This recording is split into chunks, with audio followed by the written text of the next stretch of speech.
The Purge is a heavy-handed political commentary. And I think it was on some Simpsons level prediction shit. Get your big O card. Oh my goodness. Get your big O cards ready. And Let's get let's get scared. scared.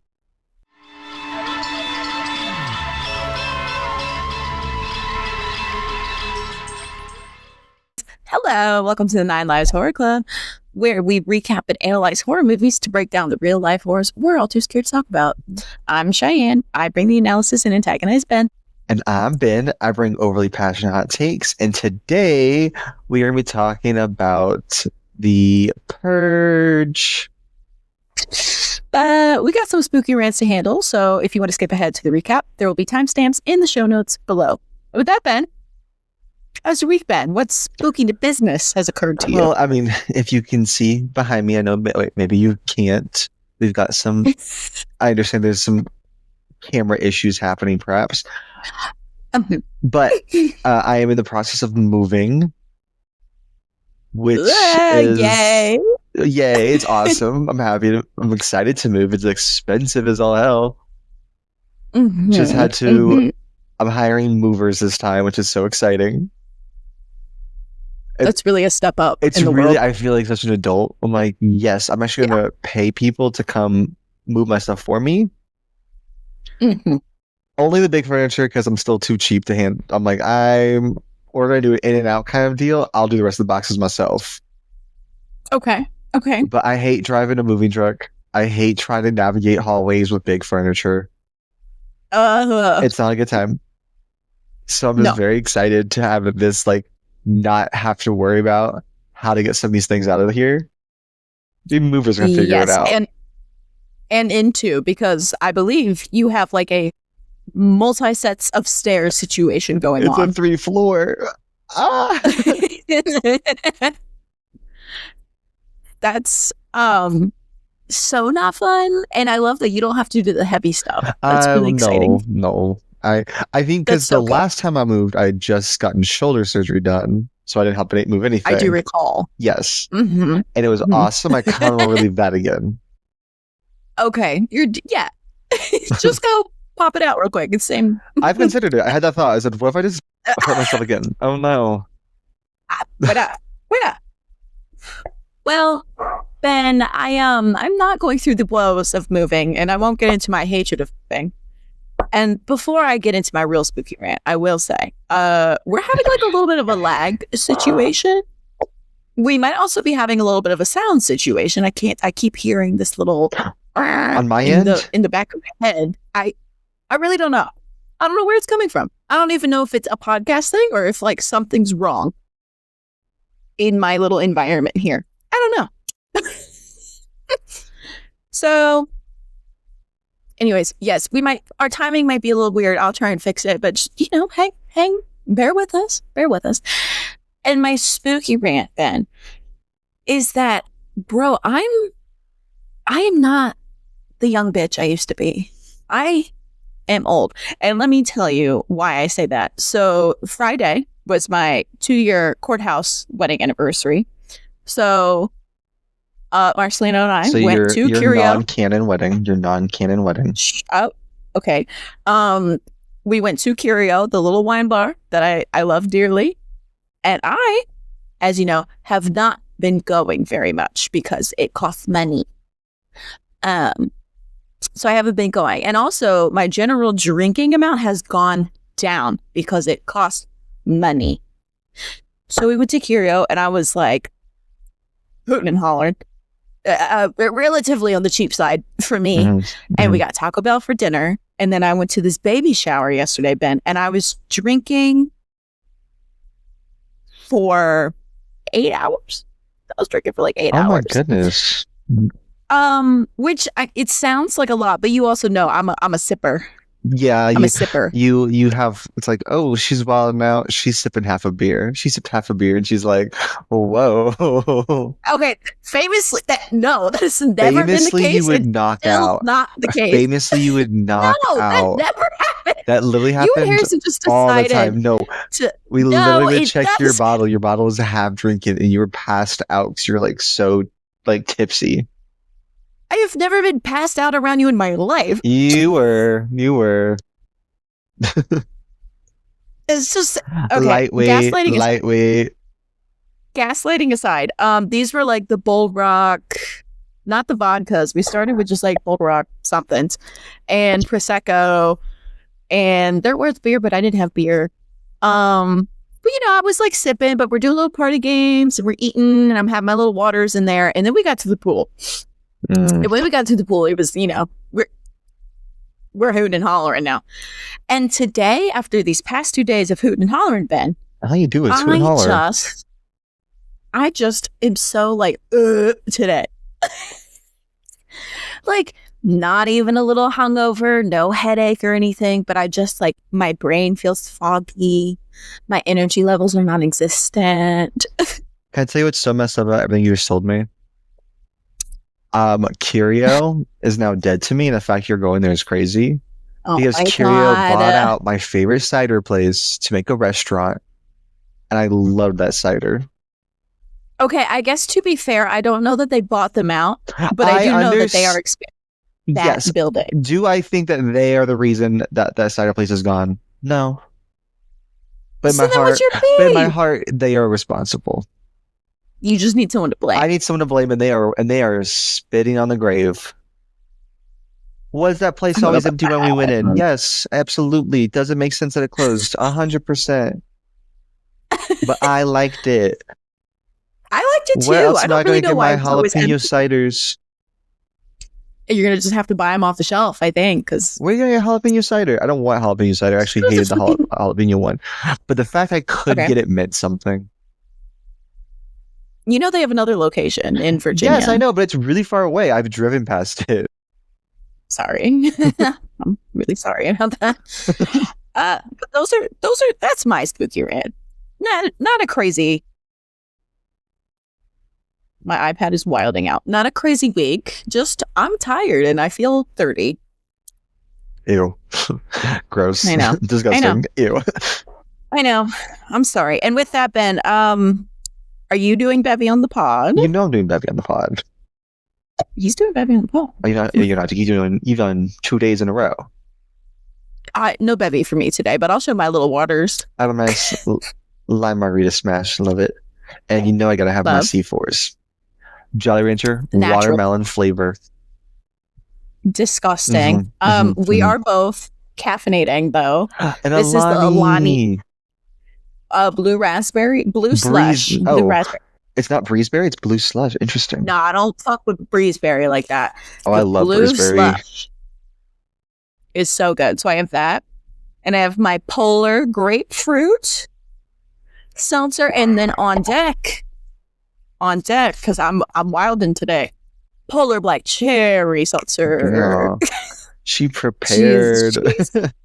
Wilding. And Ben, are you ready for some little factoids? Yeah, tell me about the Purge. The Purge. Oh, and like just for clarification, because I wasn't aware that I was making this confusing until Ben told me. We're talking about the original Purge movie. Yeah, say the original Purge. The first Purge. Not the first Purge. Though it is that, it is also not that. Different movie. You were not who you are, as you would like to say.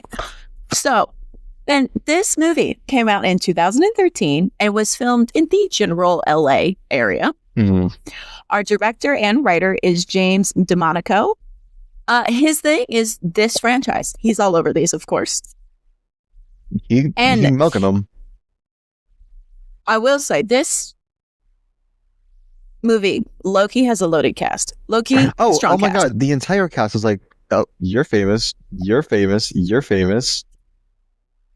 The family, at least. So, little disclaimer. Pretty much everyone I'm about to list has quite a long filmography. And it's a bit all over the place. So I am limiting it to well-known things for this one, because otherwise we'd be here forever. So this movie stars the man himself, Ethan Hawke, as James, mom/dad. I will be calling these people mom, dad. I will be calling him Ethan Hawke this whole time. And that's so fair. Yeah, Ethan Hawke's all I have written down in my notes. Yes. And just in case you don't know, just in case you need a little reminder of who Ethan Hawke is and what he has done. Our man's was in both Black Phone movies. The Fortnite music video for Miss Swift. I didn't know that. I did not know that. He was in Leave the World Behind, Sinister, and of course, The Dead Poets Society, and an endless amount of more. He's just Ethan Hawke. Just like it's Ethan Hawke. He's hot take. He's in Moon Knight, the Marvel show. I love that show. Really wish that they were doing more of it. I like Ethan Hawke in Daywalker. It's probably my favorite Ethan Hawke film. Ooh. It's vampires. And then we have equal powerhouse, probably. Lena Headey as Mary / mom, who is famously Cersei Lannister from Game of Thrones, of course. And she has a fuck ass bob in this movie. So she does. Besides Cersei Lannister, she is in the show Wednesday. She is in Pride and Prejudice and Zombies, Dread, 300, and again, endlessly more things. So much. And just like Ethan Hawke, I do not know her character's name. I guess you're saying it's Mary. This is Lena Headey to me. So this is Cersei to me. And I mean that complimentary, not derogatory. We then have Max Burkholder as Charlie. You didn't want to include any, because I'm looking at your notes here. Know his filmography? I'm gonna be so real with you. IMDb was like, he's in the Ted show. Yeah, he's the main character in Ted. Is Ted even that popular? Do we care about Ted's Ted extremely like popular. I haven't watched it, but I think it's extremely popular. People really like Ted. Because people really like the mom character from it. Okay, well, he's in Ted. He's also in Daddy Daycare. Oh, I love Daddy Daycare. And you're gonna gloss over that? I love Daddy Daycare, but I didn't know if it was like culturally relevant. It isn't, but you know what? I liked it. I just felt like you and I would have a niche interest. It was very important to me growing up. Therefore, it's worth talking about. And me as well. He also, I never watched this show, but I see the clips on all the time on TikTok. He was on Parenthood. I don't even know what that is. So, okay. Thank you, Ben. Thank you for your contribution. Thank you for your help. That's crazy. That's Max.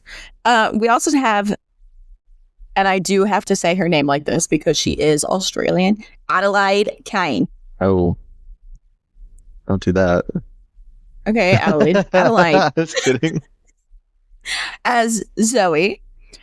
She was Dr. Jules Millen in Grey's Anatomy and Mary Queen of Scots in the show Reign. And I was obsessed with that show. I didn't know that. That is my queen. That is my queen, Mary Queen of Scots. Shame she does nothing in this movie. And she doesn't. And then we have Edwin Hidge as the Bloody Stranger, who we'll talk about. He makes a reappearance in Purge Anarchy. Yep, that's the sequel. And lastly, Rise? I think it's Reese Wakefield as Polite Leader. He looks so familiar to me, and I was really trying to figure out what. I went through his filmography. I'm like, I don't know who this guy is. Nothing. But I've seen him. And it's not like I know that man. I don't even think he looks like a white boy who wears Sperry's. Like no, he looks like somebody. Okay. I don't know. He looks so familiar, but it's killing me. I could not figure out. Nope. So Ben, the budget for this movie was $3 million. Okay. In 2013. And you will see on the notes, I did not include the inflation. And all I'm going to say is just know that a humble 13 years later, 3 million would be more like 4.29 million right Inflation happens. It does. And that's where I'm going to leave it for you. I'm not going to make you suffer any more than that. So domestic box office, it made 64.4 million. International box office, it made 24.9 million.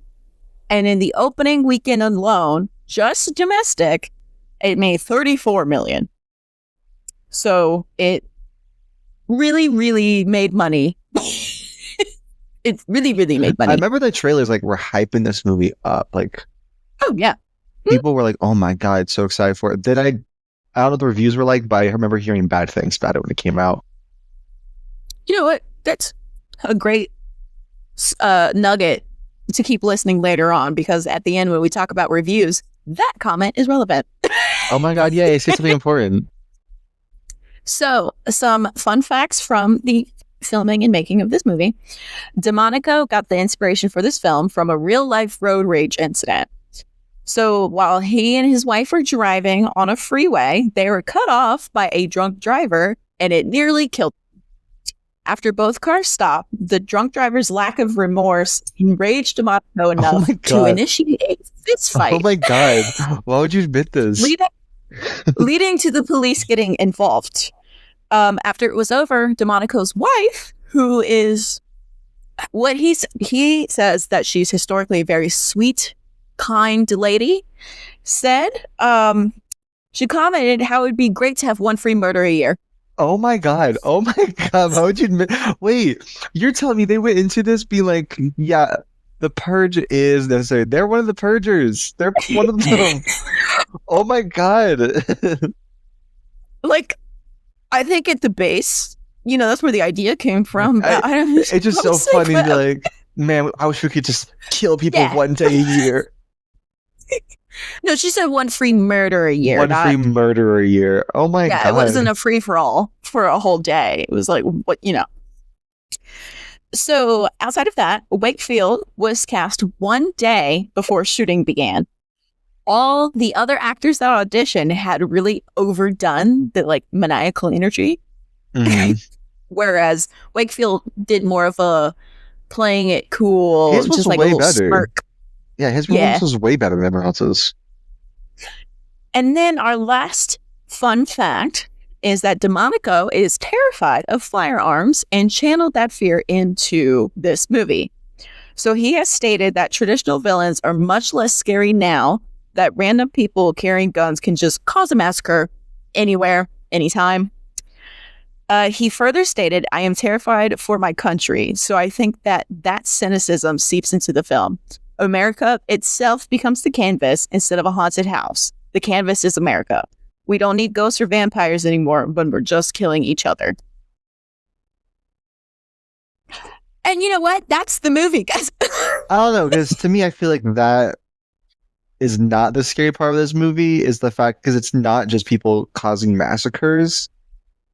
That's true. We'll talk about more in depth what the movie is, but I don't think it's the concept of people being able to enact violence that's the scary part of the movie. This movie has a lot going on, and also not a lot all at the same time. It does too much. And that's for later. Oh, yeah. And that's for later. And then for trigger warnings, it's... Yeah. Yeah, people die. There's violence, but I don't think it's anything I just over gotta the cramp top. at my calf. Oh my god. Work it out. Okay, we're back. And then I had to rent this for $3.99 on Prime. I too had to rent it for $3.99 on Prime. We hate to see it. And so you picked it. Yeah, but we hate to see it. I don't want to rent it, but so then that's all I got. Mm-hmm. For now. All right. So should we get into the recap? Let's recap. Oh. This is for the 4th of July. I love this. I love you just throwing that in there. This for the 4th of July. FYI. Well, part of me wants to be like, happy 4th. In honor of our country, we want to take a look at this fantastic national, I don't know how to describe it. Representation of our country. Look in the mirror, maybe. And again, like I said at the beginning, very heavy-handed. This is not subtle. It's not subtle. No. I thought this first one was way more subtle, but then rewatching went, oh no, it's not subtle. Not subtle. They're in your face. Oh, you know why you thought it was subtle last time? I can tell you why you thought it was subtle. Because Obama was the president when it came out, so we were full of hope. I think because I admittedly watched the second one before this one. The second one is way more in your face about its political themes, which is crazy. I know it's crazy. It's way more in your face. I gotta watch it just to even know what that means. The second one, I will say, I think it's kind of better. It's more fun, but we'll get into. I can get into that to explain what this one is. Okay. So the Purge starts off in the distant future of 2022. And we are told that crime's at an all-time low. Unemployment's at like 1%. Things are great because of this like annual purge where crime is legal and people go out and they just murder everybody so they get that out of their systems. And so now things are super great. It doesn't go too much into like the history of the world. At some point, there was like a revolution, I think.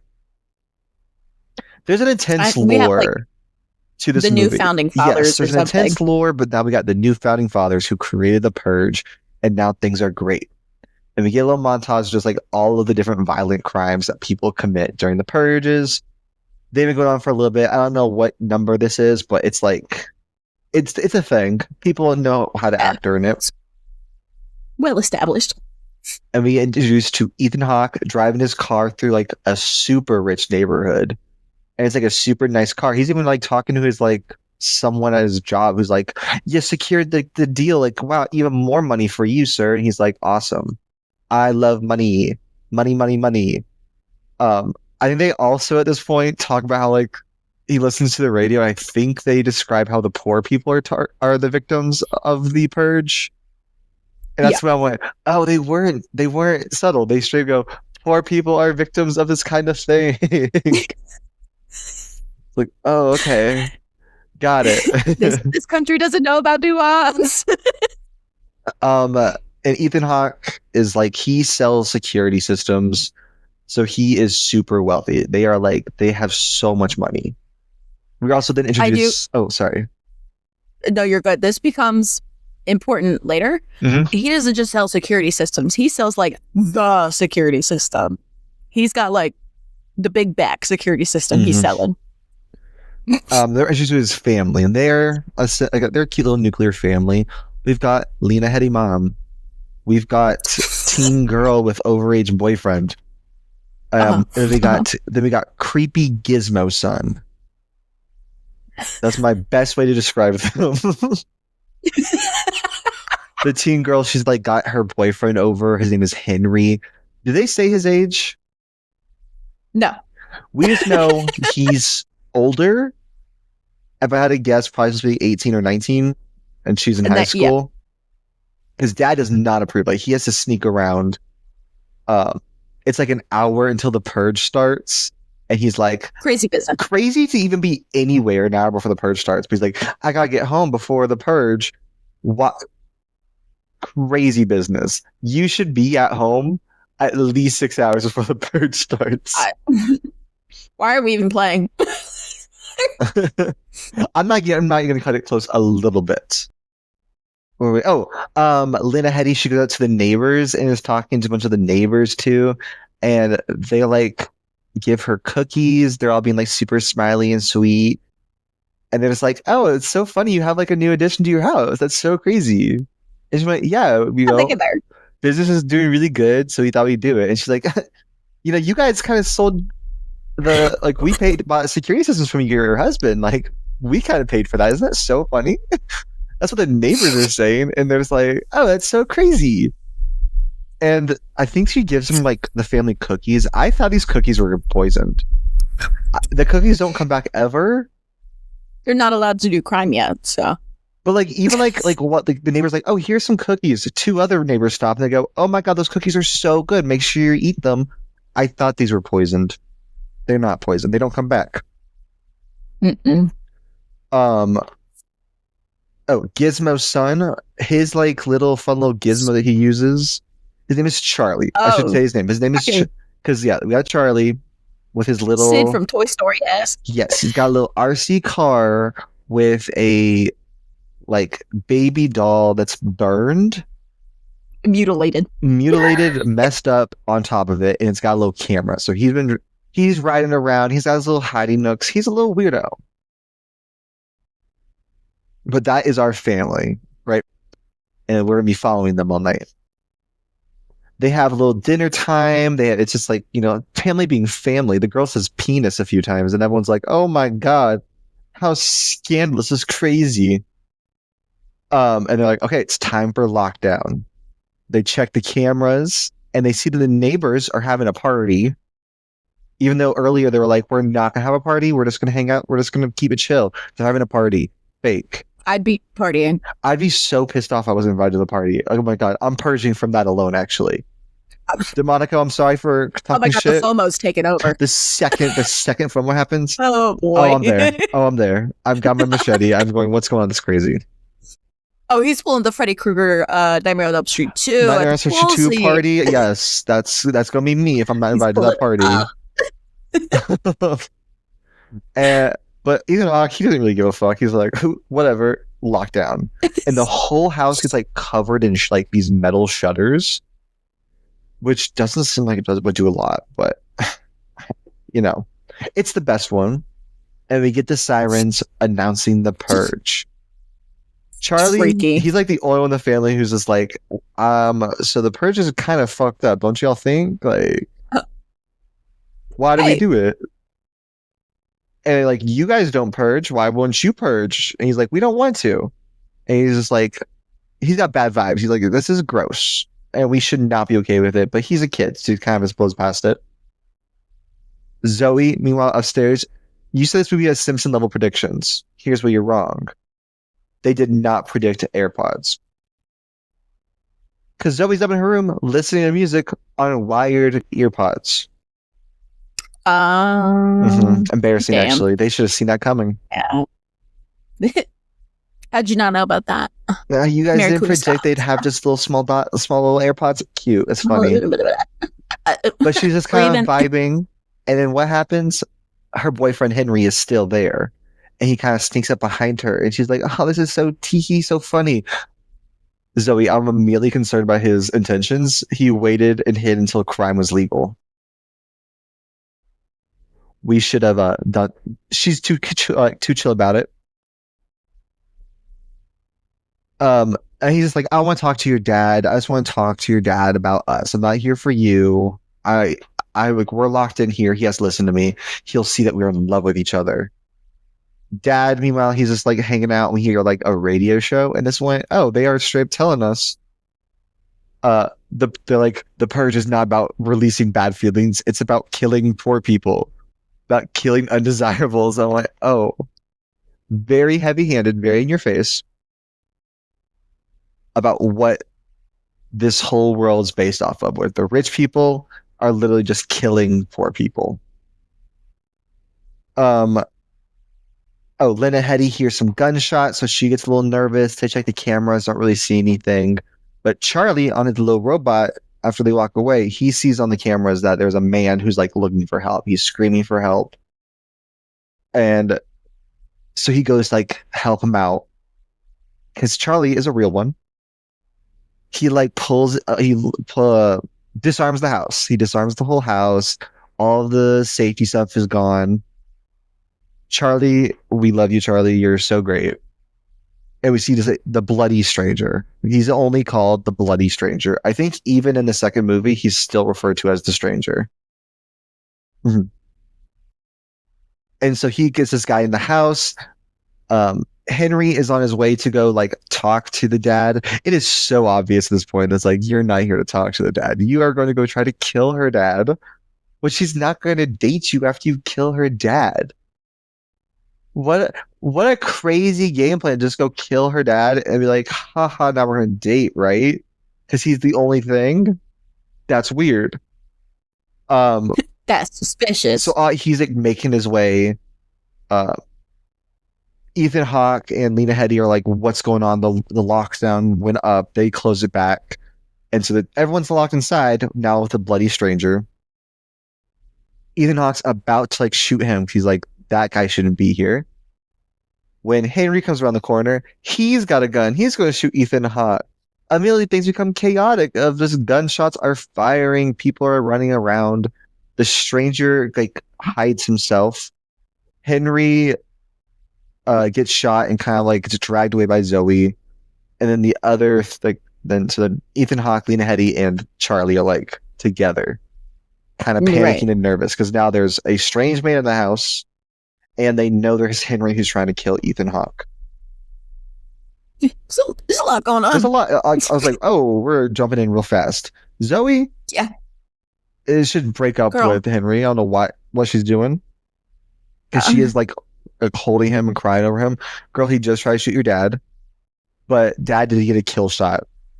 So Henry bleeds out and dies. So thankfully, actually, Ethan didn't play. I wish there was more Henry in this movie. There wasn't enough Henry. Do you want to know why? Why?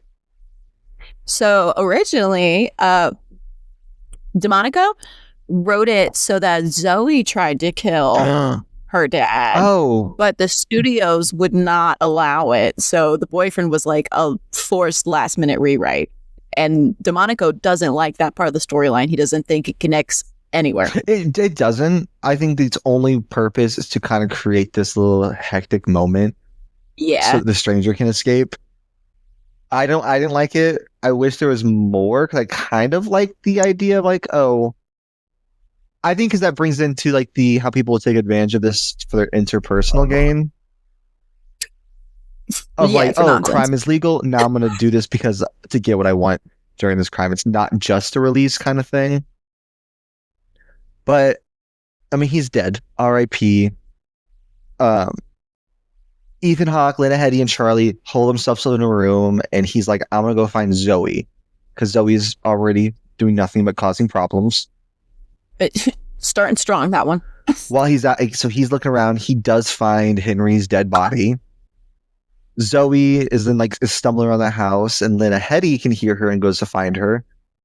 And Zoe's just like freaking out, and she's like, oh my god, Henry's dead. I didn't know. Oh my gosh.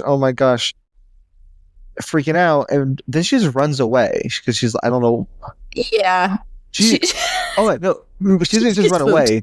Charlie sees something on the cameras, and he's like, Mom, come here. And while Lena Headey's trying to talk to Zoe, which I'm like, just grab Zoe and drag her to the safe room. What are you doing? Yeah. You guys have the room that you're supposed to be in? Drag her there. It's ridiculous. But yes. So like when she's like, what do you need, Charlie? Then Zoe just runs away. Nothing but cause problems. For no reason, just running. No, nothing. And we see on the camera some creepy, well-dressed people with these little plastic masks are approaching the house. And they they're able to hear them through the cameras, I think.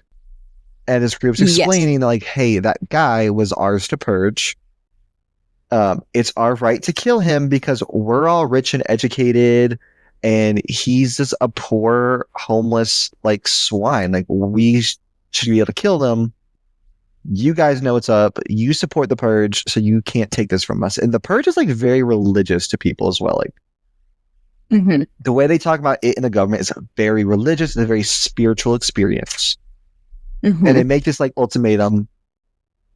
Give us the guy, otherwise we're going to get in. We can get in, and we're going to kill your whole family. So we get. I'm going to call this this is the second act of the movie, I guess. Where okay, they're like, hey, we got our timeline. We've got to find this stranger, otherwise these weirdo creeps are going to come here and kill us. And that's going to be one of my second complaint about this movie. First, not enough of this boyfriend plotline. Second, I have no idea what the layout of this house is at all. Oh, you didn't get a shot where we followed somebody. I just think I wish I had a better idea of what the house's structure was. Because the rooms, I don't have a sense of what the rooms are. I do not know where anything's at. So every time we're in a room, I'm I don't know where we're at in relation to a different part of this house. Okay, so you don't know how high the stakes are at any moment. I guess. But like I know this place is. I think they just needed more rooms with different personality. I wish And us being we able to would see them have, before it's dark. and I wish we Also, would have. Yeah, I wish we would have seen each because, but also, the match people turn off the power somehow. They shut off so all the lights are off, and so it's so dark, and I'm I like, I think you just can don't know tell where outside. anything is. I think we didn't see the pool room before they like the game room. We didn't get a shot of, which becomes I a don't even important room remember it. later. All we really see Oh, is like the kitchen and then also the son's little hidey hole, which I do not know where that hidey hole's at. I think it's in a no, bedroom, but the room that they were in didn't have any personality, so I don't have a sense. I hate the house. The house should have been more. it should have been a Mm. character.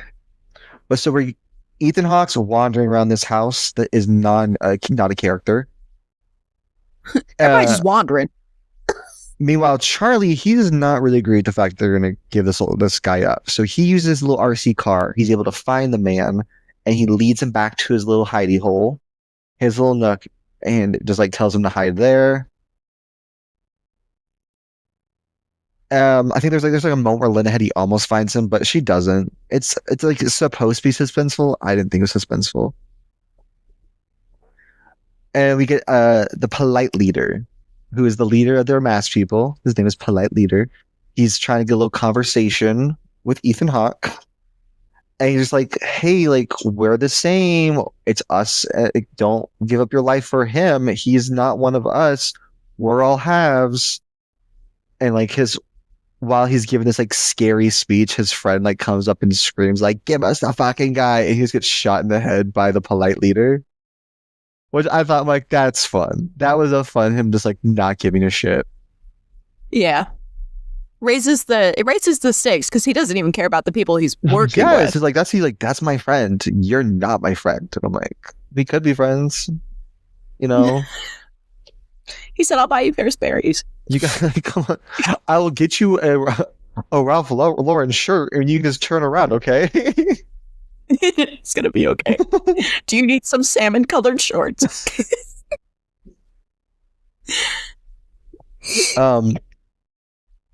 But so Ethan Hawke's just kind of spooked. He's like, okay, I gotta get this guy to protect my family. Zoe, because she has no fucking clue what's happening, she does find the RC car. So she's like, so she knows her brother's on the end, and she's like, Charlie, I don't know what's going on. Yeah, we know. I saw some weird people outside. I'm gonna go hide in your little hidey hole, okay? Why are you telling him? I guess I don't know. And he's just like, oh Somebody shit, has tabs on her. that's where the stranger's hiding. So then we cut to like, I guess she'd already gone there. She found the stranger. The stranger kind of takes her hostage. So the whole family kind of comes up on it. At least Ethan Hawke does. And the stranger's got like a knife to Zoe's throat. She's scared because she doesn't know what's going on. She never does. She still doesn't know. And while he's holding her hostage, like Lena Headey shows up. She's got a gun. And like chaos kind of ensues. People start fighting. Zoe gets knocked out because, of course, she fucking does. Now she knows even less about what's She's like, going on. Zoe, always being a problem. And Ethan Hawke manages to knock out the stranger. She's like, perfect. We are going to tie him up and give him to these people so they leave us alone. And they like fuck him up while they're doing it. Like he kind of comes to trying to tie him up. He's fighting.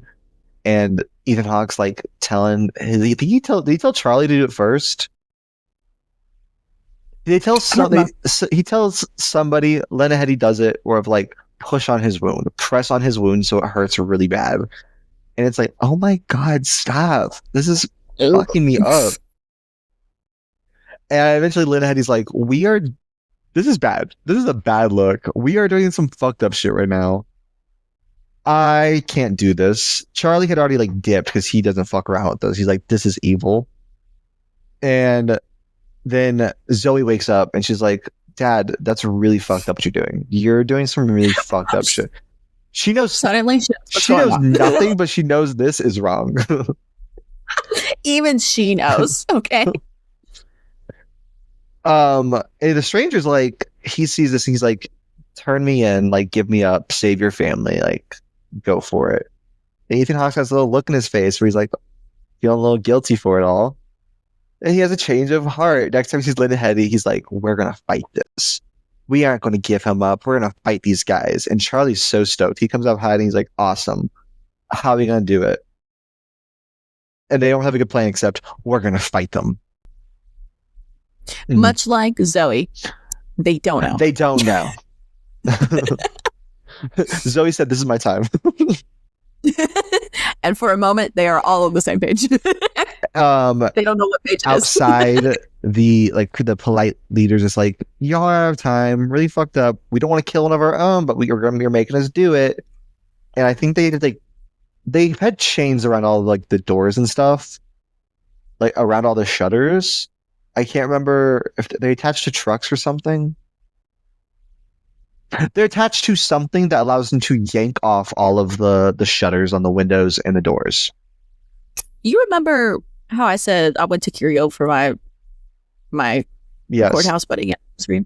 I watched this when I got home. Okay, so all those little details, you're like, I don't know. I'm reliving the movie with the listeners right now. Okay, good. So now they're like locking in, everyone's got guns, they're ready, we are going to fight these guys. And I'm going to say it, this is the most boring part of the movie. I do remember there was a stretch of time where I was like, I'm going to clock out. Because, so now all of these masked strangers are in the house, the whole family's kind of split up. Where Lena Headey and Ethan Hawke are just kind of walking around trying to hunt them, while the son is kind of locked in the room. I don't know where the hell Zoe's at. Genuinely, I'm thinking back. I don't know where Zoe's at for anything. She doesn't either. Charlie's trying to hide. There's a jump scare where one of the masked strangers comes crawling through an air vent, which is so fucking weird that guy got into an air vent. That's a choice. You guys can just walk around. You don't need to go through the air vent. It's dark. It's a little oh gosh, it's so scary. He's attacking Charlie. Then the guy just gets killed by Ethan Hawke. I think there's a scene for most of the family of them just oh, there's a spooky man. Oh, then they kill them. That's a lot of it. And again, I don't know how big this house is, so I'm just confused about what's happening here. Just what? It's so hard for me to follow. Ethan Hawke's moving around the house trying to hunt them, and he does get into this big brawl in the game room where there's a big old pool table. There's some arcade machines. I have to assume that's the only fun set they had, because it's a huge house, but I don't know what any of the rooms are. What's the dining room look like? We don't see a dining room. They're sitting around and eating at the beginning. Oh my God, it's a small dining room. This is this house is so big that people are running around in it for hours, not running into each other. It's just I wish we had a sense of what anything was. But so there's this big fight against two of the masked people. Ethan Hawke, of course, he beats them. When someone comes running in from the outside as well. Oh my God. More of an attack. And while he's fighting, we see he's got a lot of anger he seems to be letting loose. Ethan Hawke is purging in this moment. Mm-hmm. I thought this was a little more exciting than the 15 minutes before, but it was 15 minutes just walk around in darkness of scary thing might happen. Something spooky. Ethan, of course, beats all of them.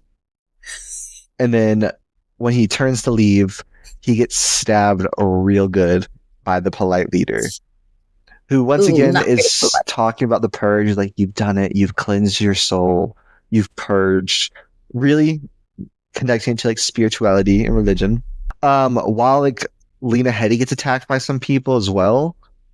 But then the neighbors from earlier are just in the house and they shoot up some of the masked people and walk away. I think we see on the cameras a bunch of the neighbors also killed the ones outside. So most of the masked killers are dead at this point. We find Ethan Hawke. He's on the stairs. leading out. Lenny Hetty finds him. Then Charlie comes up and they're all kind of holding each other. And the masked, polite leader comes back and he's just like, "Where's Zoe?"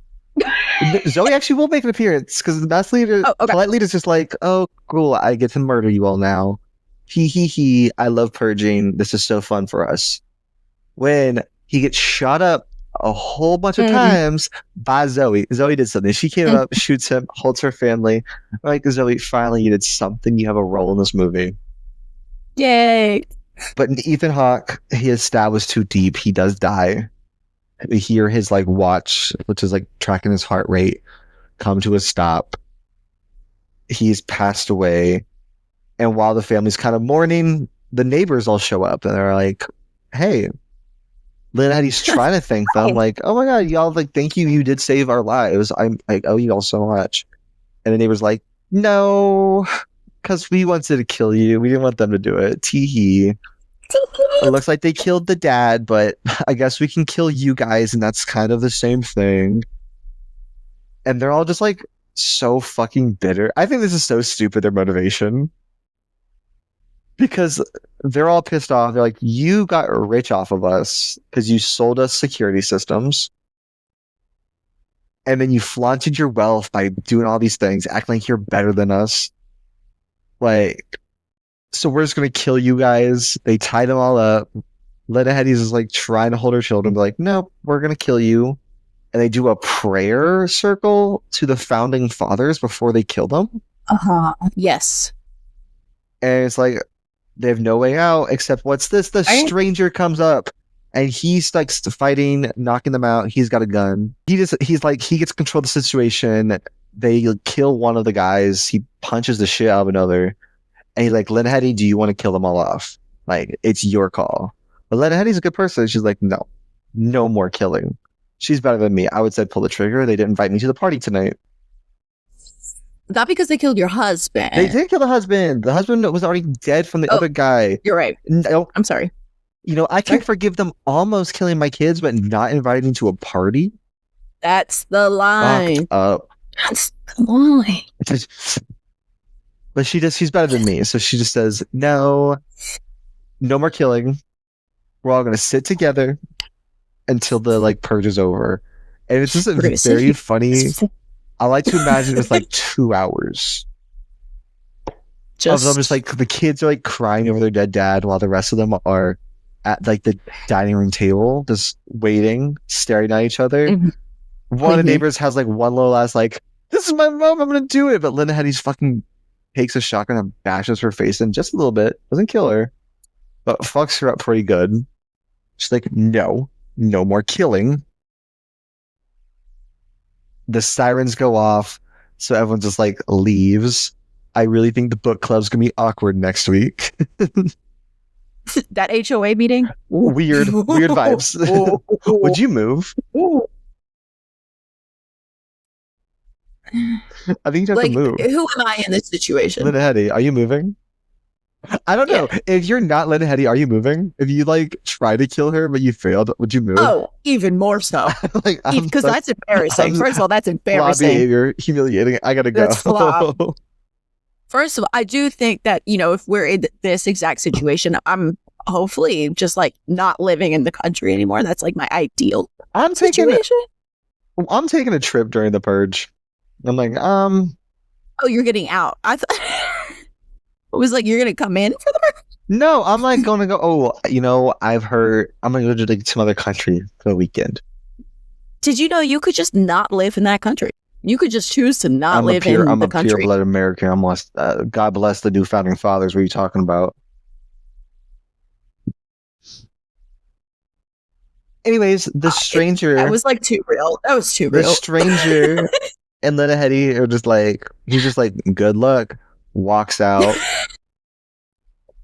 I think that's like the end of the movie, isn't it? Yeah.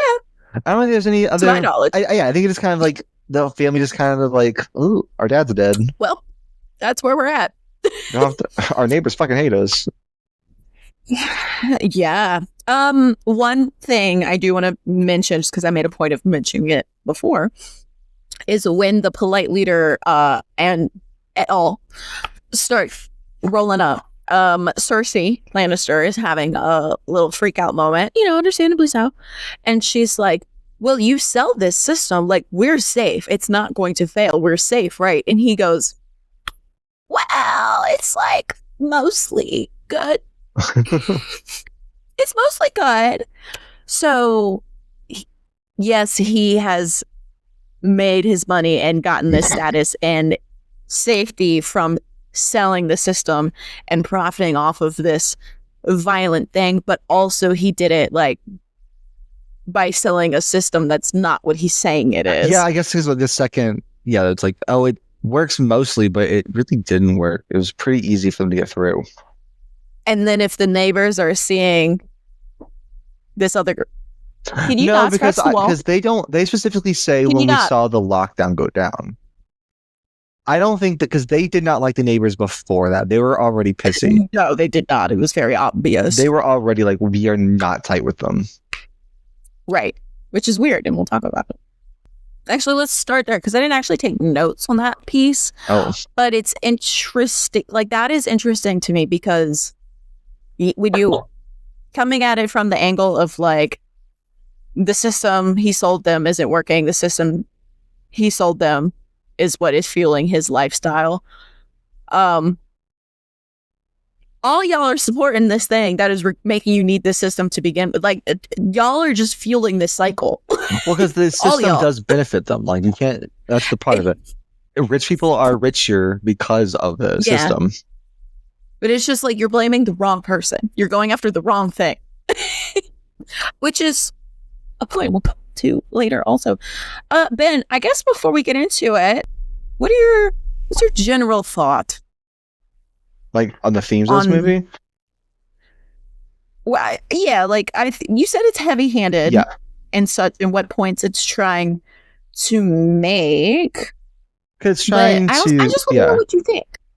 Well, I think what it's trying to say is, like, the government wants to kill poor people.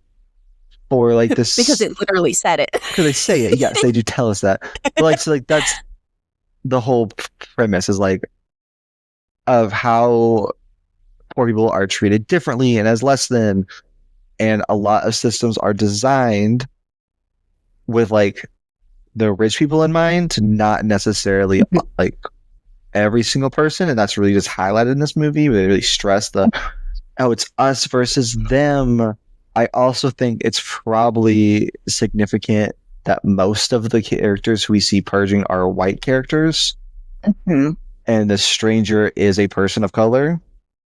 There's the neighbors. Some of them are like non-white people, but I still like there's some significance here with that. Yes, especially because the second movie, where they explicitly, the second one, they get so in your face about it, where like the government literally has like kill squads who go into poor neighborhoods to kill people. Like, I'm talking like armed soldiers, basically. It's like they're just using the purge as to do this in secret, to really enhance the fact that this is happening, to do more. And really target, like, oh, we're going to wipe out an entire poor neighborhood. Nice. The second one is way more in your face with it. Wow. So I have lots of notes, but I don't know if you've seen them. I scrolled to see they all exist. I did not read them. They do. So we'll start with like the very obvious one, which you were just kind of getting at, which is the weaponization of class and wealth. Ben has said many times this is very heavy-handed, so I will try not to like repeat the obvious too much. But through this movie, we're immediately seeing the like suburban American dream. We got the rich white family living in their rich white mostly white neighborhood. And they're not worried about safety. The purge is starting and mom's like complaining about eating too many carbs. Dad is telling everyone very casually, have a safe night. Yeah, like this is a holiday, kind of like, it's purge night. Everyone have a great purge. They have a party. There's an annual party. Yes, the neighbors have a party. It's like a Halloween party, but not. I would compare it more to a 4th of July. Noah hurricane party. See, I love a hurricane party. And that's classes. Unfortunately, that's classes. Shit. So the other is like, people are kind of taking this as the government giving this gift to the people, this holiday, this catharsis that lowers crime and unemployment. But like the gig of the gag is you're lowering those things because you're lowering the population. So it's just simply going to go down with that alone. Additionally, the specific groups being targeted are these vulnerable populations, specifically those who can't even afford to buy the protection. And if you can't afford to buy the protection, it's probably because you are under or not employed, just not making enough money. And so you are therefore the target, and you're the target because you can't afford. Cyclical. So in more ways than one, we have systems that are created to protect failing. So we obviously have the security system that's failing, but the government also operates as a system because, it's a textbook. Really taking nuance out of things here. The government is a system that is supposed to protect the people that elect the government. Essentially. So this system has now been created where it funnels resources almost exclusively into those that already have resources, and very little to none to those that actually need it, like the poor, sick, and lower class and vulnerable populations. So the system's already funneling resources to those who already have it, and then decides that these people that don't have resources, well, we definitely don't want those, which more resources going to those with it. And then you create the legal loophole of having the people do your dirty work for you. But not in the second one. The second one, they straight up have their own kill parties.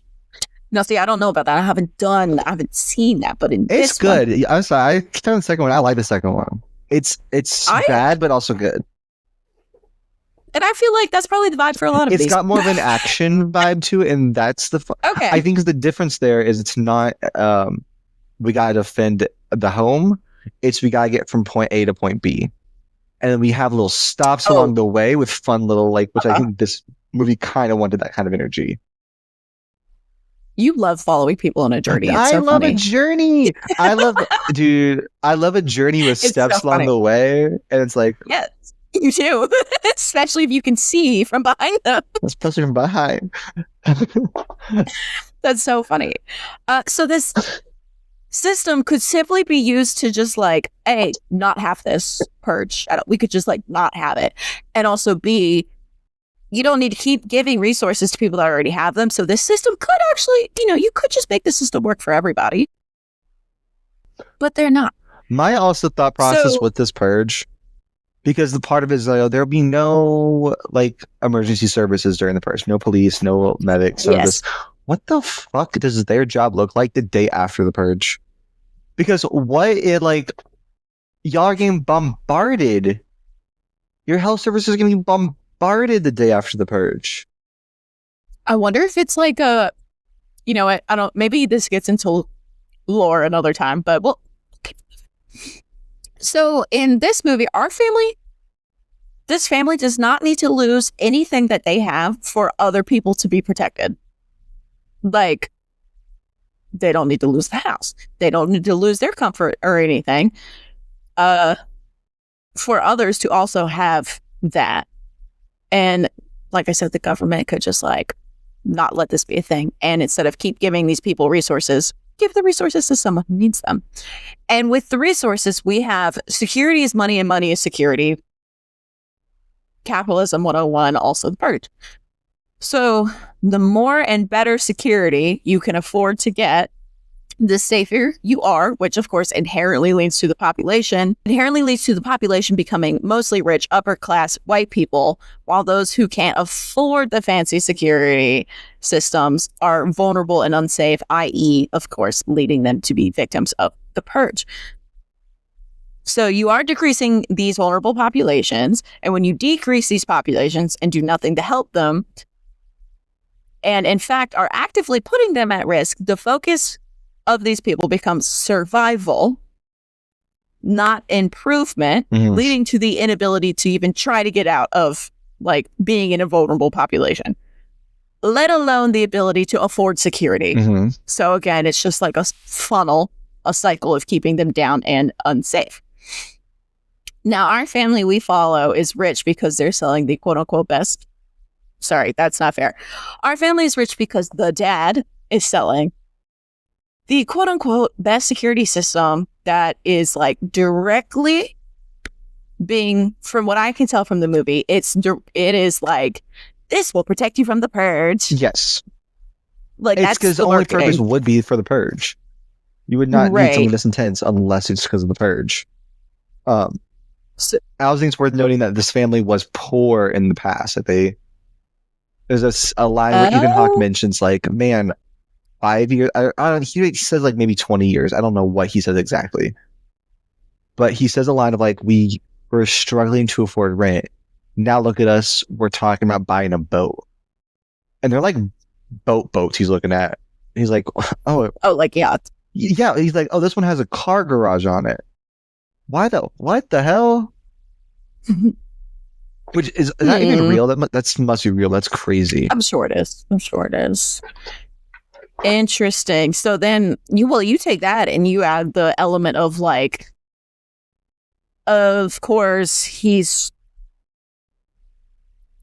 supporting it and also making money off of it because it's just going to keep him from falling back in, and his family from falling back into it. So this family's rich because he sells the security system. And it's supposed to be like the 100% and not be our security system. But then when it's his family that's at risk and not the people he's selling it to, then he's like, so like, we can't test 100% of things that could possibly happen. So like, it's pretty good, but he's like, it's 99%, but you know. That 1%. And the stuff like he describes is not even like hard to do, especially on a night where the crime's legal. Because it's like they can smoke us out. They could make a like the one that I thought was crazy was a what's that called? Oh my god. Pusher downer. A pusher downer is what they call it. No, what is that called? I don't know. Oh my god. But yes, a pusher downer. Like it's pretty easy to get in. Yeah, it's just like looks like it's putting honestly a thin metal over glass areas and there's a camera system. Battering ram. Battering ram was the word I could not think Pusher of. Down. Pusher downer. A Ring camera would blow this man's mind, I think. He has one. Like he has a Ring camera? Basically, that's how they were talking to the polite leader the whole time. So, yeah. So this man's idea of like crazy security is a very thin piece of metal covering all glass. It was so thin. Thin. A ring system. And that's going to keep you safe. So we also see a cute little moment when at the beginning, he's driving in and he has these little flowers and he puts the flowers out front of his door to signify that he supports the purge. So, which is so fucked up. Well, it's giving his neighbors are seeing that he's made this money and he's gotten rich fast, very fast, off of making money off of this like gross, bad, exploitative thing. And then he's outwardly supporting it. So they're just like watching that funnel happen to somebody that's not them. To me, it felt like the whole like put blood on your doors so that way you're safe. Ben, I'm so glad you brought that up. Really? Oh my That's god, crazy, we're on the same page. So we have a biblical tie-in. Yeah. Buckle up, kids. Southern Baptist about to come out. Buckle up, being raised Southern Baptist. We're having Bible stories time. Ben, are you ready? I'm ready. I'm just giving you the facts. I'm going to give a little precursor, a little disclaimer. Okay. did in fact grow up in the church. I've heard this story a million times. I'm just going to give you what the Bible says. In this moment in time, we are not going to get into the accuracy. We're not going to get into the ethics or the morality of this story. I'm just telling you what the Bible is from the perspective that the Bible gives it. Okay? Okay, thank you. So, Passover. In the book of Exodus, God instructed the Israelites on what to do during Passover. So, like, what's Passover? Well, so glad you asked me. I did ask, but with the Pharaoh of Egypt refused to free enslaved Israelites. God sent 10 plagues upon the land as, like, basically a fuck you. So, a fuck you, don't have slaves. There's a lot I could get into right there, and we're not going to do that right now. That's not the point right now. So the last of these 10 plagues was the worst one, and it was the death of every firstborn son in Egypt. And that one fucked me up as a kid. So, same. I remember thinking, like, oh, wait a minute. I'm a firstborn son. wait. Yeah, I'm not one of those things, but, like, I am a firstborn. I'm an only born. What's happening? What did I do? So God also gave instructions on how to avoid this little situation. So his followers were to sacrifice a blameless lamb and smear its blood on the doorposts of their homes. This signified that the people living in the home were Israelites, which were the enslaved God's people. So while this is similar to putting the flowers out at the door to signify something, morally they shake out a little bit different, and we're going to talk about it. Okay. So the purge, we have the system that is supposed to protect everybody, the government, including those in vulnerable populations. However, the government promotes a government-sanctioned violence to cleanse the society that favors the rich over vulnerable people. You with me? I'm with you. I'm tracking. Okay. So in the Bible, the system that is supposed to protect all, especially the vulnerable, is God.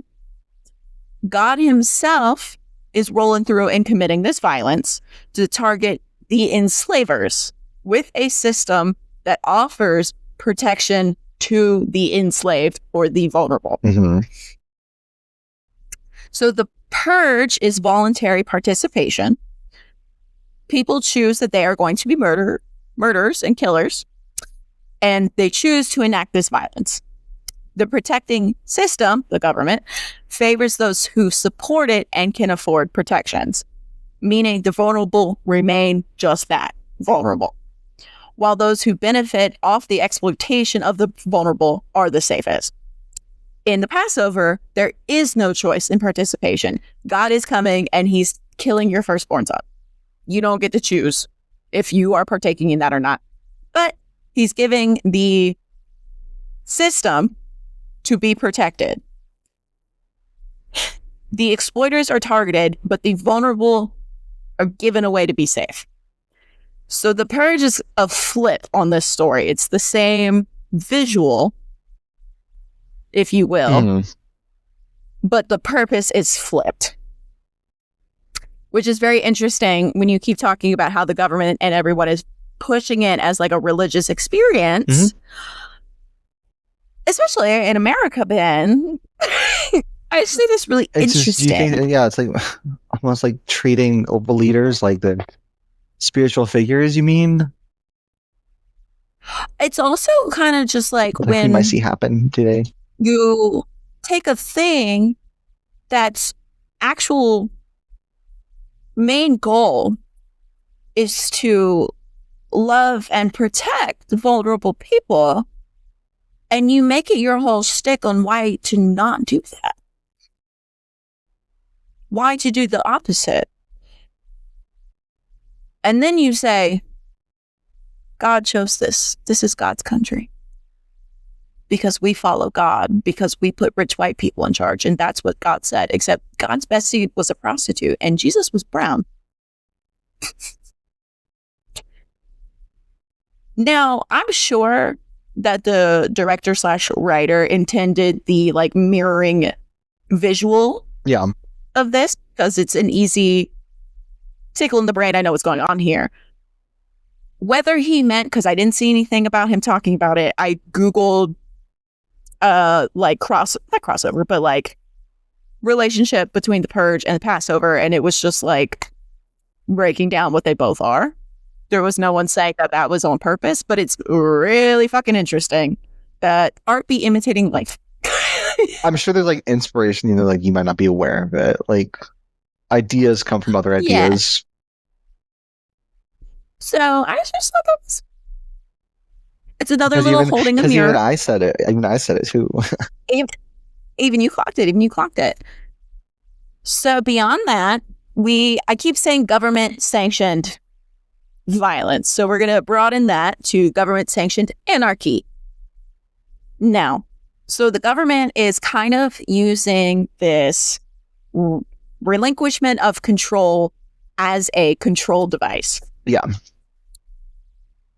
So the government has kind of done some propaganda, a little bit of brainwashing here to make people believe that the road to the American dream is the allowance of violence without consequence, leaning into the idea that humans are inherently violent and need an outlet for this behavior. So we've talked about this cycle of being able to afford security versus not, so we just keep that in mind as we keep talking. So the people, the citizens, are being convinced that other citizens that are different than them are the problem, not the government that's encouraging this behavior. Which brings me to a current news story.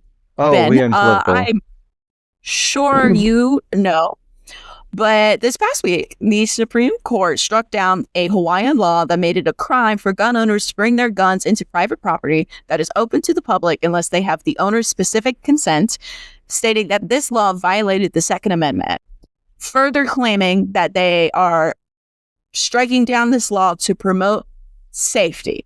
All right, so to repeat that, there's a lot of words there. There were a lot of words. The Supreme Court was just like struck down this law that was like for Hawaii. Yes, for Hawaii, where they were like, it's public property, but it's privately owned. Is that like stores and stuff like that? Yes. So examples are grocery stores, movie theaters. So people, cafes. So those places cannot say, no, you can't bring a gun in here at all. You can just bring a gun in. Oh. So this law affects states with similar laws, including California, New York, and New Jersey. And in summary, this has made it easier for gun owners, not even those with concealed carry permit, just gun owners, to bring a gun into these public spaces that are privately owned, like grocery stores, movie theaters, restaurants, cafes, common places where people have to go every day. Families are there, children are there. Unsuspecting people, vulnerable people are there. And they're stating it is a protection measure to increase safety, which brings me to the concept of protection versus paving the ground for people to do fucked up shit.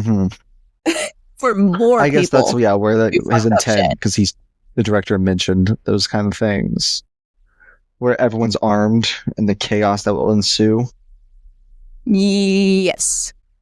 So the Purge here is allegedly, the government allegedly is okaying this 24 hours of full-on nonsense. 12 hours. 12 hours of full-on nonsense to promote the safety, even though it's ending and God knows how many dead bodies, and Lord knows what other crimes. I remember they're like, oh, unemployment's so low. I'm like, I don't believe that, because the amount of employees who are getting murdered who then have to you to find people to fill those positions, that seems really hard. So that was another thing I thought about, but since we don't have anything in the movie touching it, I didn't want to bring it up, but you've laid the work. Oh, my bad. You've laid the groundwork. So going back to my little cycle, my little funnel situation. If you have someone trying to, from a vulnerable lower class population, trying to get a job that's going to help them be able to afford to survive, the job is going to know that you're not of this class. You're more vulnerable, and it's going to be more work and more money for them to have to replace you in a year because you got purged. Oh, so like, people will be less likely to hire people that need money because they're going to die. Yeah.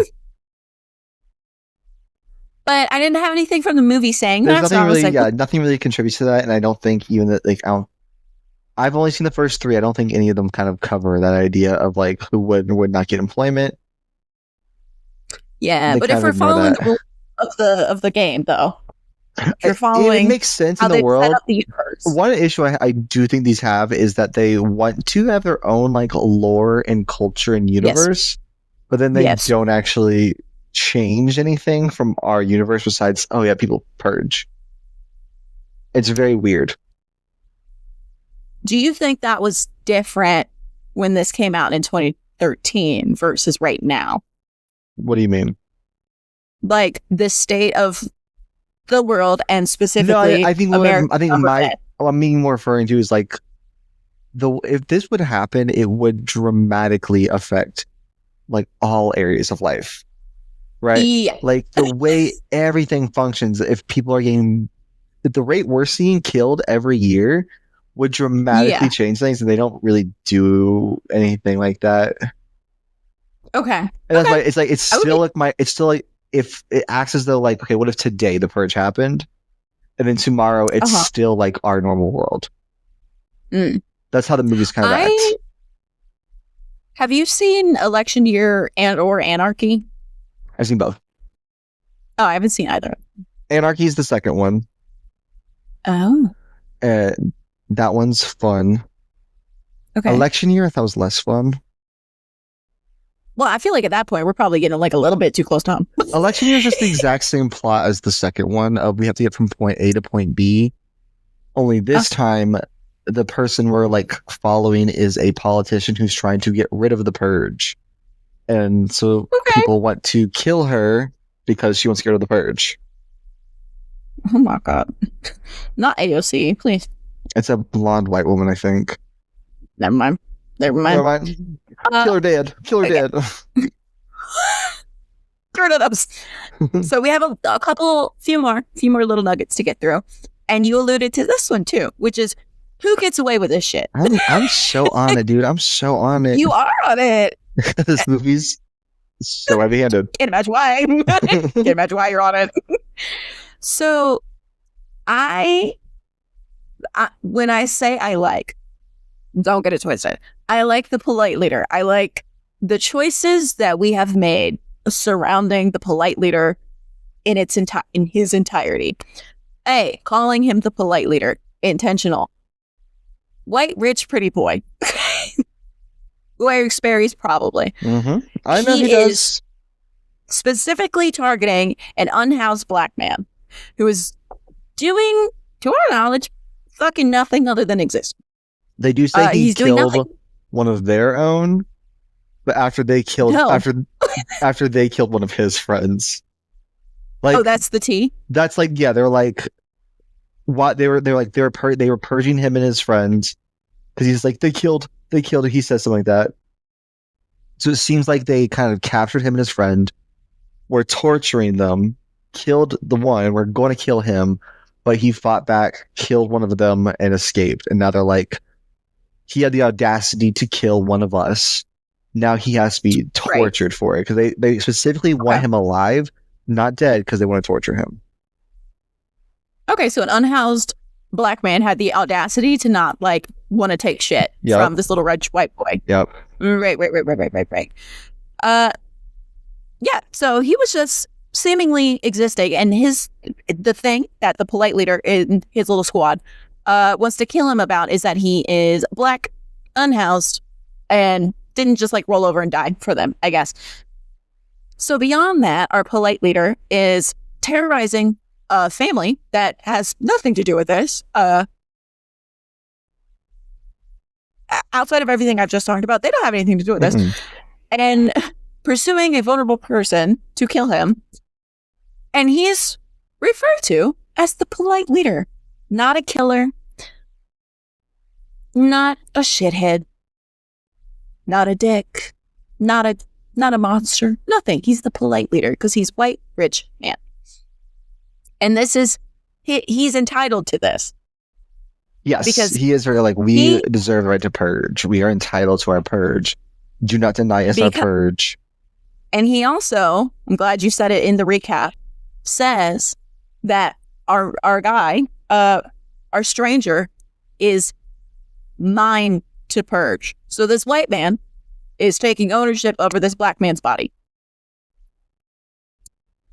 Because of course he is. He's literally colonizing someone's actual life right now. And trying to.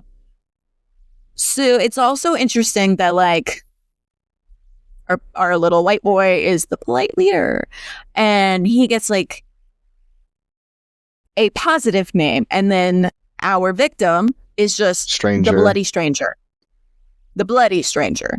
Well, he's bloody because homeboy just tried to kill him. Mm-hmm. He's also not that bloody. He's not. I do like stranger as like, this is cool. That's aura. I'm the stranger. Yeah, but bloody stranger. Bloody stranger. And when our polite leader is talking to Ethan Hawke, though he's threatening, he's polite. He's respectful within the terms of threatening to kill, you know? When he's talking about the bloody stranger, he's disgusting. He's calling him a pig. I mean, he makes it very clear it's the haves and have-nots. Like, he's straight up says that. Yes. And so the underlying thing throughout this movie that pops up, and I would say in not less blaring ways, but this is just not the main thing in the movie, but they make little points to call it out. And that is how morality works in this situation. Mm-hmm. So Charlie, the weird Gizmo kid. Gizmo son. Gizmo. He's getting in trouble, left, right, and center, for having empathy to a vulnerable person. Now, like, side note, obviously his parents are like, oh my God, why'd you open the fucking door and let this random fucking person in here? Mm-hmm. Cannot blame them in this moment. No. No, I can't. Especially when you do not know what the full situation is. You don't know nothing. I get it. You know that this is the night everyone's out here getting all killy-willy. So, yeah, obviously they freaked out. However, Charlie has empathy. And a lot of it. And he's always getting kind of in trouble for it. And we see that, like, despite all these multi-layered dynamics that are going on here and this, like, crazy cycle and funnel that is very much encouraging and promoting and convincing people to just be after each other, empathy for your fellow human is still possible because we have Charlie. Mm-hmm. So Charlie helps our stranger, even though helping him puts the whole family in danger. And we also see that our stranger ends up being the hero. Yeah. He ends up saving the rest of the family. So he reciprocated that empathy. Mm-hmm. So it still exists in this little world. And this falls into it. This whole family is punished because of the father, in a sense. So remove the stranger. Stranger doesn't happen. The neighbors are still coming. Oh, yeah, that's true. Well, the neighbors only come because they're like, oh, we saw opportunity, we want to take it. But they were going to do it. They're like, yeah, we're on board. The second they see it, we're on board. And when they came to kill the dad, and dad's dead anyway already, and they're still going to kill the family. I think they killed Lena Headey as well. I think the whole, like, they also accuse her of flaunting wealth, I think. I just feel like everybody's catching strays. Because, like, not doing shit to deserve this. I know Mary, or what's her face? Not Mary. Zoe doesn't know what's going on. She's confused. like a little. So wait, we sell security systems? We used to be poor. I don't remember that. Wait, y'all are our neighbors? What's going on? You're my parents? I'm going to the Nook. This is my house. Just everybody's like a target because of the debt. Mm-hmm. Mom didn't do anything. She's, as you said, she's seemingly still got some nice and goodness in her. Mm-hmm. But even the dad does. Even the dad turns it around because everyone's like, he also look at wilds us. out and enjoys the opportunity to purge. That's true. He does. He does. The family is just like in total at one point being targeted because of the sins of the father. However, the family is also saved by the stranger because of the empathy of the son. And I think that's beautiful. You know, there's the whole like kind of trope of just because parents live in it's generational trauma, right? Just because parents do this because X, Y, and Z, kids come up and they hopefully show another way to do something. So we have dad feeding in, benefiting off of this like fucked up situation and this fucked up system. And he dies. And he was creating a target on his back. He was going to be a target anyway because he was poor before, but new target. Now he's a target of people that can afford to do more damage. And now the son's empathy is like ultimately what saves them, even though it's also ultimately what caused the problem. So, mm-hmm. And in total, this is a movie about cycles. Yes. This is a movie about cycles. But this is one of those little things where it's like you have this mega system created and like you kind of are forced to participate in the system to not become a victim of the system. You know? Uh-huh. And I just like, it's so interesting to think about that because like how does this cycle break? I don't know. I haven't watched the other movies. So it's also like in real life, you know, it's like capitalism. How do you get out of capitalism? But you also like, in order to survive in a capitalistic society, you have to participate in capitalism. You know what I mean? Yes, the whole like, I see you're criticizing capitalism, but you have an iPhone. How interesting. You're like, shut up, you freaking nerds. I see you're criticizing capitalism, but you have a job. Interesting. Shut up, you nerds. So I don't think there is like no answer to that. I mean, this movie is pretty straightforward. How to break it is you don't do the purge. You don't allow the purge. Arrest people. But like the government, the thing that's supposed to arrest the people, is in support. I know, but I'm just saying. So I just like, how do you break a cycle? I don't really know. We're certainly in one right now. And outside of that, but what is freedom? Ben, what's freedom? Okay, I was not ready for these big worldly questions. Because in the Purge universe, they clearly, our new founding fathers have created the American dream. We are living free in America with rich, mostly white people. So if that's your version of freedom, then like all these vulnerable people are, you know, extra vulnerable, which means they're not free. I mean, freedom would mean all people have opportunities for success and growth. But in Purge world, that's not happening. Purge that's universe, not happening. We know it. And they still think they're free. So that would inherently mean, if we're applying that logic to this movie, that like also, you know, land of the free, home of the brave, not really that free. No. Not really that free because we're trapped in all these damn cycles and systems. Can't get out of them. Oh my God. And not to mention, we're like perpetually at the whim of a man who doesn't know how to handle algae. Shut the hell. So. It's pissing me off. It's pissing me off. The algae of it all? Or the Trump of it all? Both. Obviously. Why is the algae pissing me off? The algae pissing me off because of the fact that this is happening as a worse problem already. Pissing me off. It is kind of funny. It's kind of funny that every time he tries to fight it, it just like... Every president has had trouble with the algae and just like... What are we doing? What are we doing? You have to believe in science to know how to like fight. Like, just like there was no reason to even do any of this. There's no reason to do any of it. No. So yeah, we're just like not free because we're at the whim of a man and a government and a system that is going to pick one group to perpetually benefit and therefore fuck the rest of them up. Those are my discussion questions, Ben. Mm-hmm. Have any contribution? Got any thoughts? I mean, you know, I 250. I can't disagree with anything you said. I agree with everything you've said. It's this movie really, like, the whole point of it is to be like, yep, the systems are designed to eliminate the quote unquote undesirables. Mm-hmm. They're designed to target them, and the people who benefit from all the systems are the rich upper class.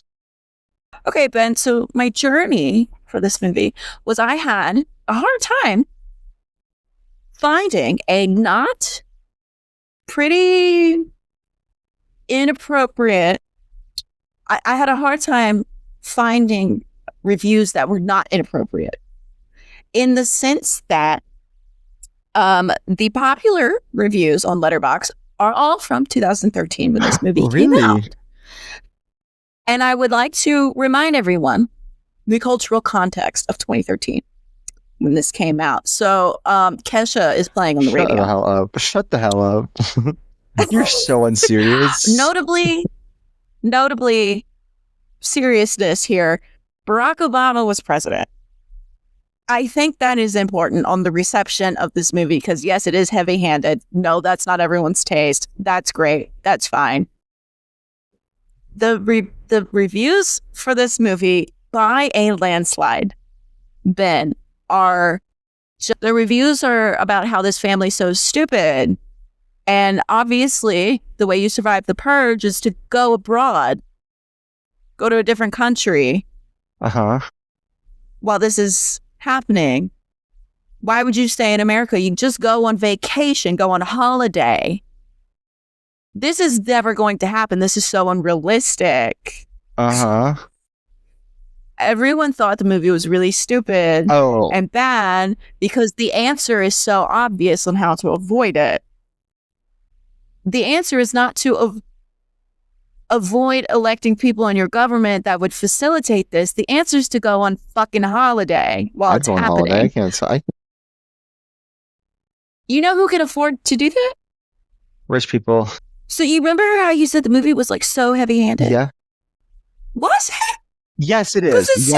Yes, it is. I will maintain it is. So are people just fucking stupid? No, but I think we talk about Letterboxd reviews. People are trying to be silly, and like that's.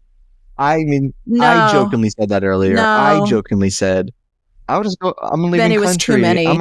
I think it was too many. It's Letterboxd. I'm not gonna take those with sincerity. 2013. Yes, I will not take those with sincerity. I refuse. It was too many. It was all 2013. I think it was because I can tell you for sure in 2013 when I watched this movie, my dumbass probably was like, "Well, just go on vacation." I think that just don't be here. Like, even now, like you could if the problem existed for 12 hours, leave for 12 hours. Like that's what the movie's conflict is. I don't think that really applies to what people's taking away the commentary or not, because it's so in your face. They tell you the purge is about killing poor people. They say that in the movie. I fully believe people got the message. I don't trust Letterboxd to get people's like the actual consensus. There are reviews on Letterboxd, Ben, that are like, nobody would do this. Poor people are not going to be targeted like this. Like, if you think that, you're just stupid. It's like the obvious. If something like this happens, the people who are going to be affected the most are poor people. Like that's just not even a question. Do you know what you want to rate this out of 9 lives? I don't know. I'm going to give it... I don't know either. I'm going to give it 3 out of 9 lives. 3 out of 9. Okay. To be fair, that's kind of... And I want to stress, I have no memory of how I rate anything else. So if maybe there's a worse movie I gave before, it's possible. I don't remember. But it's just there's so many different things. It's such it's just boring to watch, and that's its problem.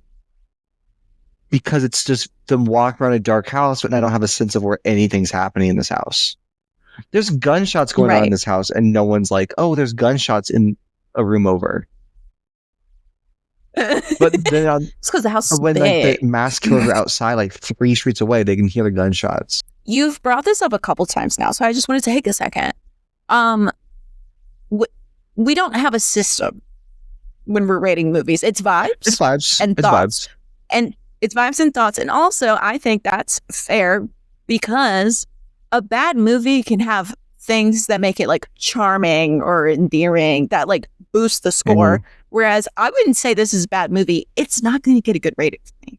It's not charming. It doesn't do anything to boost. It's just boring. You know what I mean? And with that, but I also was going to give it 3 out of 9. So good. Is this like one of the only times we're on the same page? We've been in full agreement? We're on the same page.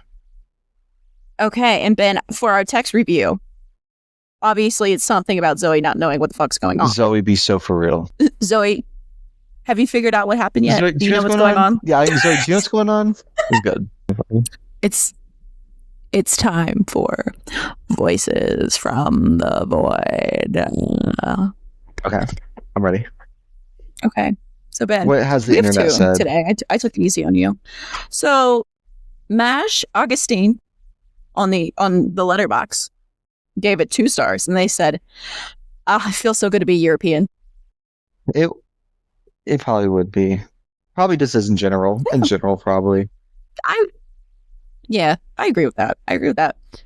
And our second one is a bit longer because I finally found one that I didn't find to be pretty ignorant, to be honest with you. So this is Todd, who gave it a 3.5. Todd gave it a 3.5 on Letterboxd and gave a quote from the movie, which is, "Things like this are not supposed to happen in our neighborhood," said by Ethan Hawke, the dad. "Stop all your hating. At its core, this is a movie about how apathy allows the most horrible things imaginable to happen all around us. I think the film presents a pretty interesting moral dilemma and has it play out in a provocative way. I don't think The Purge gets enough credit for its seething indictment of the rich and its timely diagnosis of Trumpism 3 years before it existed. Ethan Hawke and Lena Headey are fantastic, adding a lot of gravitas to the script. The film has lots of problems, the teens are annoying, and there's nothing exceptional about how the film is made. But overall, I find The Purge's watchability and charming goofiness to outweigh those concerns, and generally speaking, really enjoyed. I don't really care about the quality of the film itself in that regard, but talking about how apathy is the thing that lets this happen, I think that is like the core central theme of the family.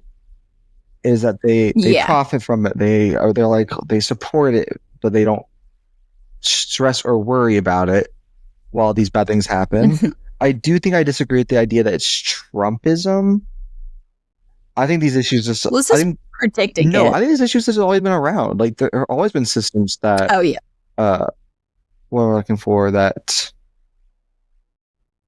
take advantage of extort of like lower class like systems. Yeah. It's not like Trump came around and created all these systems. These systems have been around.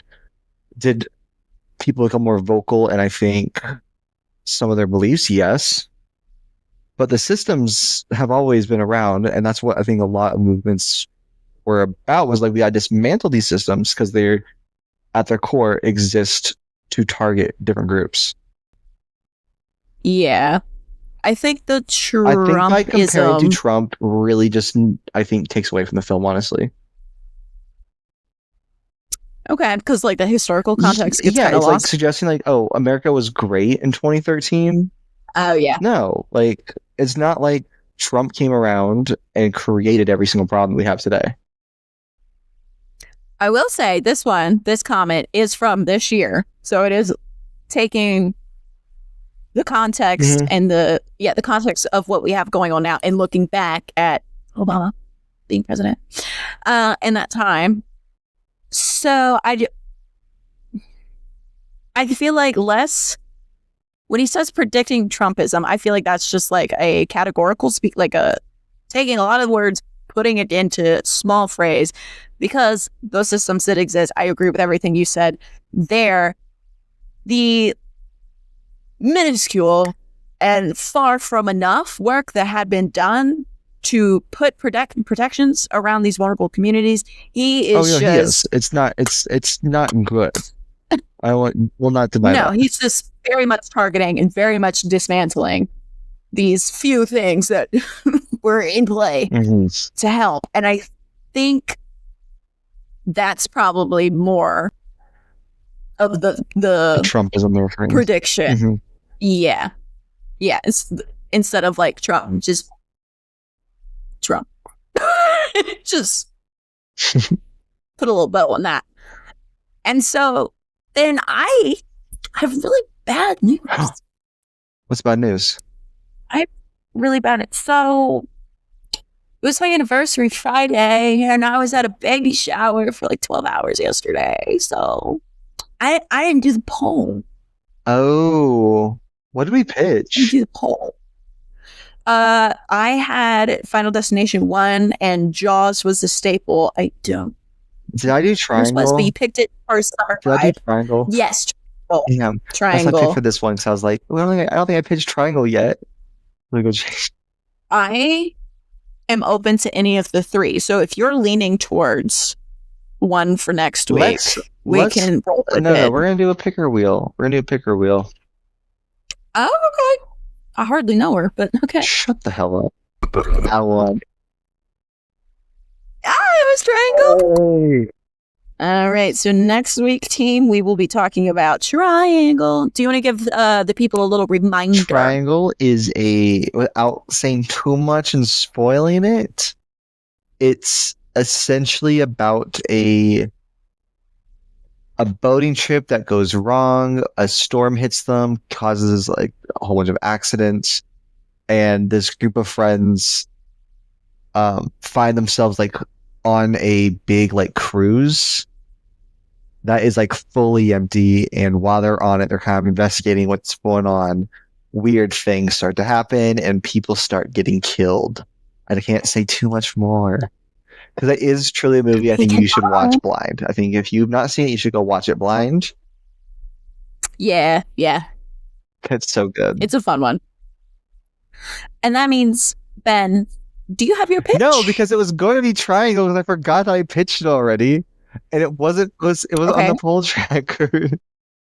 I'm sorry. I'm really sorry. Pitch. So I would like to pitch The Descent as my next choice. The Descent is so good. It is about a group of women who decide to go spelunking, which is crazy. Truly one of the most insane things. And in like this creepy cave system, and while they are down there, they discover they are not alone. That's my pitch. It really explores feelings of grief and jealousy, trauma. Yeah, always trauma. Always trauma. You got a little bit of girlhood dynamics in there. Because they're all women. Cast of all women. They're all women. You got some female dynamics going on. Not to add to your pitch, but it's a good one. So my pitch, it's just been so long since we've seen Justin Long. I miss him. Oh. I miss Justin Long. And so I'm going to pitch Barbarian. Because it's vacation season. We are going to Airbnbs. Justin Long is having another moment, as he always is, because he did the Ariana Grande music video. I am going to an Airbnb next week, so. Exactly. Vacation season, it's Airbnb season. It's always Justin Long season, but again, having a moment right now. And the Airbnb gets double booked. Ooh, creepy. Don't love when that happens. And Justin Long is a celebrity in this universe who owns Airbnb. And then we just find out that this Airbnb's got so a lot of square footage. I love you trying not to talk about what the plot is without talking about the plot. It's a lot of square footage. Yeah. And then our staple Our staple and another surprise guest. Square footage and another surprise guest. And our staple is going to be Alien. First OG Alien. I don't know enough about it to pitch it, so y'all know what Alien is. It's not complicated. It's a space crew discovers an alien. I think there's a dog in the movie. There's not. Not a dog. There's a cat. You think of a cat. Space cat? Normal cat in space. Space cat. Ben, the only quote I can think of from The Purge as our outing words, I don't know if I want to say them. Because that would be, things like this don't happen in our neighborhood. Mm-mm. And I don't feel good about that. And with that team, oh, I forgot. We need a Spotify poll. What are we asking? That's a good question. What are you doing during the purge? What crime are you committing during the purge? I would steal. I would commit theft, I think. I think I would probably do embezzlement. Mm-hmm. What are they going to do? I would like to steal money. I don't know enough about embezzlement to pull that off. That's a great point. In case that's not right, I would steal money specifically. Mm-hmm. I don't know if embezzlement's like really specific or not, and I'm not going to take the time to learn about it. So, team, for really accurate and factual information, you can follow us on Instagram, TikTok, and Letterboxd at the number 9 LHC Pod. You can find us on Facebook and YouTube at the number 9 Lives Horror Club. Pop over to our subreddit at r/number 9 Lives Horror Club to keep the analysis and yapping flowing. Answer our poll. What crime you doing? What are you up to? We want to know. We're stealing in various capacities. I'm stealing from stores. I'm definitely going to get some candy. I'm going to get as much candy as I can, of course. You're going to get some Twizzlers. I'm going to get some Twizzlies. Yes, he is. I'm getting money so then I can spend it. Thank you. If you're listening, because we featured your review on a different episode, go ahead and drop a little ghosty in the comment section below. And we will see you next week for Triangles. It's going to be fun. I'm probably going to be wearing something boaty. Okay, boat. Keep that in mind. Boat. Stay spooky. And we will see you next time. Goodbye. Bye.